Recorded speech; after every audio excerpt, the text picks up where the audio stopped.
এই গরমে স্বস্তি পেতে বাসায় কাঁচা আম থাকলে তৈরি করে ফেলুন কাঁচা আমের জুস। এই জুসটা স্বস্তির তৃষ্ণা মেটানোর পাশাপাশি এটার অনেক গুণাবলী রয়েছে যেটা বলে শেষ করা যাবে না। এটা পুষ্টিগুণে ভরপুর। সো আসসালামু আলাইকুম everyone, welcome back to my video. এই আমের জুসটা আমি আমার ঘরে থাকা উপকরণ দিয়ে তৈরি করেছি। খুবই সহজ একটা রেসিপি, চলুন দেখে আসা যাক। So let's go to the kitchen. এই সময়টা আমার মনে হয় সবার বাসায় এরকম ফ্রেশ আম আছে, তাই এই কাঁচা আমের সিজন থাকতে এই জুসটা বাসায় একবার ট্রাই করে ফেলুন। দেখবেন ফ্যামিলির অনেকেই এই টক ঝাল মিষ্টি শরবতটা অনেক বেশি পছন্দ করবে। এই আমগুলোকে এখন আমি ছিলে ধুয়ে কেটে নিব। এই তো আমগুলোকে টুকরো করে কেটে নিয়ে এসেছি। এখন এটাকে ব্লেন্ড করব, সেজন্য প্রসেসিংয়ে চলে যাব। আমি একটা ব্লেন্ডার জার নিয়ে নিয়েছি। এখন এই জারে আমের টুকরোগুলো দিয়ে দিব। আপনারা কিন্তু আমের পরিমাণটা বেশি নিয়ে জুসটা বেশি তৈরি করে নিতে পারেন। সেক্ষেত্রে হচ্ছে ফ্রিজে সংরক্ষণ করে তারপরে খেতে পারেন। এই গরমে অনেক স্বস্তি পাবেন। আমি এখানে 3টা আম কেটে নিয়েছি এবং আমগুলো দিয়ে দিলাম। এবং এখানে আমি ধনিয়া পাতা অ্যাড করে দিচ্ছি। আপনারা চাইলে পুদিনা পাতা দিতে পারেন। আমার বাসায় পুদিনা পাতা ছিল না, সেজন্য আমি পুদিনা পাতা স্কিপ করে গিয়েছি। দেন হচ্ছে এখানে আমি 2টা কাঁচামরিচ অ্যাড করে দিয়েছি এবং এখানে সাধারণ লবণ ইউজ করছি।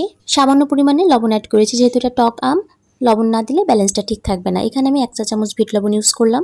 আসলে এই কাঁচা আমের জুসে বিট লবণটা দ্বিগুণ স্বাদ বাড়িয়ে দেয়। আপনারা যদি মনে করেন লবণ স্বাস্থ্যসম্মত হবে না, সেক্ষেত্রে এটা স্কিপ করতে পারেন। আমি এখানে চিনি অ্যাড করে দিচ্ছি। চিনি দিয়েছিলাম 1.5 কাপের মতো। চিনিটা আপনাদের উপর ডিপেন্ড করছে, যতটুকু মিষ্টি পছন্দ করেন ততটুকু অ্যাড করে নেবেন। এবং এখানে দিয়ে দিলাম কয়েক টুকরা আইস কিউব।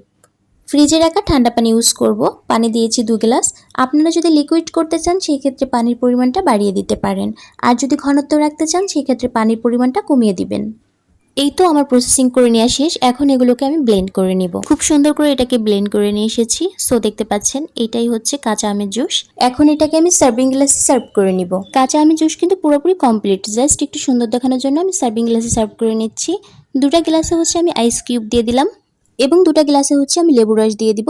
লেবুর রস হচ্ছে আমার বাসায় ডিপ ফ্রিজে সংরক্ষণ ছিল, সেটাই দিয়ে দিলাম। লেবুর রস দিলে হয় কি, রিফ্রেশিং একটা ভাব আসে, খুবই ভালো লাগে খেতে। জুসটা ঢেলে নিচ্ছি। সো দেখতে পাচ্ছেন এখানে কিন্তু জুসের ঘনত্বটা একেবারে বেশিও হয়নি এবং একেবারে লিকুইডও হয়নি, মিডিয়াম পয়েন্টে রেখেছি। আমার কাছে এই মিডিয়াম পয়েন্টে সব থেকে বেস্ট মনে হয়। এই তো জুসটা একটু ডেকোরেশন করে নেওয়া শেষ। আরো সুন্দর লাগতো যদি লেবু স্লাইস দিয়ে গ্লাসটাকে আরো সুন্দর করে সাজানো যেত, তাহলে হচ্ছে দেখতে আরো বেশি সুন্দর লাগতো।